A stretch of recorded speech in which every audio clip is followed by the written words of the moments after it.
इस्लाम में सबसे बड़े गुनाहों में से एक झूठ है। लेकिन याद रखिए कि झूठ बोलना सिर्फ खिलाफ हकीकत कुछ बात करना नहीं होता।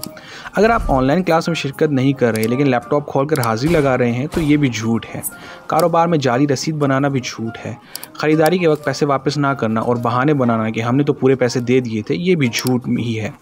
मजाक में झूठ बोलना भी शरन दुरुस्त नहीं। अलबत्ता अगर सुनने वाले को समझ आ रहा हो कि ये बात मिजाहन है तो वो झूठ में शुमार नहीं होती।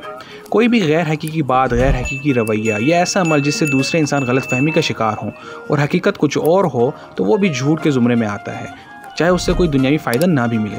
आखिरी नुक्ता और बात तमाम, अगर कोई शख्स सोशल मीडिया पर अपनी जिन्स के बारे में झूठ बोले या किसी दूसरे शख्स का नाम, तस्वीर या शिनाख्त इस्तेमाल करके अकाउंट चलाए तो ये भी हराम काम है।